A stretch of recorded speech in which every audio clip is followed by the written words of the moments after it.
Pernah nggak kalian ngerasa seperti tertinggal ketika melihat teman-teman kalian udah mulai kuliah, sementara kalian masih berada di tempat yang sama? Aku pernah. Bahkan, aku sempat bertanya ke diriku sendiri, apa aku gagal? Tapi ternyata, mungkin aku bukan tertinggal. Aku hanya berjalan di jalanku sendiri. Hai, halo semuanya, perkenalkan saya Lara Nabila Simanjuntak. Saya berasal dari Tanjung Balai Karimun, dan sekarang saya sedang menjalani masa gap year tahun 2026 untuk mengejar PTN impian. Mungkin bagi sebagian orang, kata gap year terdengar seperti kata yang kurang menyenangkan. Tapi buat saya sendiri, gap year justru menjadi sebuah perjalanan yang cukup banyak mengajarkan saya hal-hal baru. Kalau ditanya bagaimana perasaan saya ketika pertama kali saya tahu bahwa saya harus gap year, jujur campur aduk. Ada kecewa, sedih, bingung, bahkan takut. Takut dianggap tertinggal, apalagi ketika melihat teman-teman sudah mulai kuliah, sedangkan saya masih harus berada di fase belajar dan mencoba lagi. Kadang muncul pertanyaan seperti, apa saya tertinggal? Apa saya salah mengambil keputusan? Bagaimana kalau saya gagal lagi? Tapi semakin saya pikirkan, saya sadar bahwa hidup bukan tentang perlombaan. Kita semua punya waktu dan perjalanan kita masing-masing. Dan ternyata, tak cuma saya yang harus beradaptasi dengan urusan ini, tapi orang-orang di sekitar saya juga punya pandangan mereka masing-masing. Ada yang mendukung, ada yang khawatir, dan mungkin ada juga yang bertanya, kenapa nggak kuliah aja tahun ini? Awalnya mungkin pertanyaan seperti itu cukup membuat saya kepikiran, tapi lama-lama saya jadi ngerti. Kebanyakan dari mereka sebenarnya hanya ingin saya punya masa depan yang baik.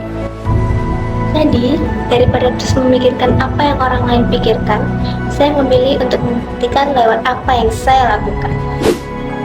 Kalau boleh berharap, saya ingin gap year ke depannya bisa dilihat dengan cara yang sedikit berbeda.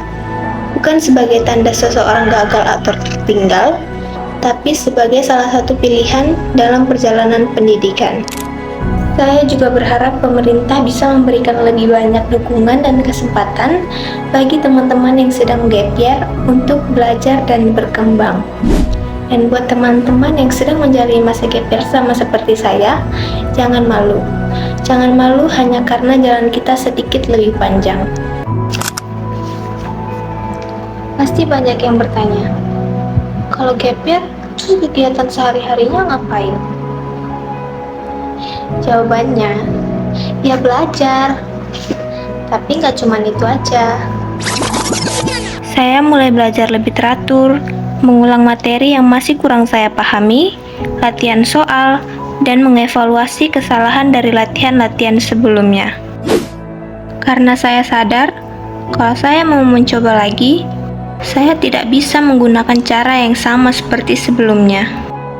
Tapi bukan berarti saya harus belajar dari pagi sampai malam. Saya juga tetap memberikan waktu saya istirahat dan melakukan hal-hal yang saya suka. Karena menurut saya, mengejar masa depan itu penting. Tapi menjaga diri selama prosesnya juga nggak kalah penting. Kalau ditanya, kenapa kamu merasa pantas mendapatkan beasiswa ini? Bukan karena saya merasa paling pintar atau paling hebat, tapi karena saya mau terus berusaha walaupun saya pernah gagal. Dan kalau saya mendapatkan kesempatan ini, saya ingin menggunakannya dengan sebaik mungkin untuk mencapai tujuan yang saya impikan. Karena perjalanan saya sedikit lama, tapi bukan berarti saya berhenti.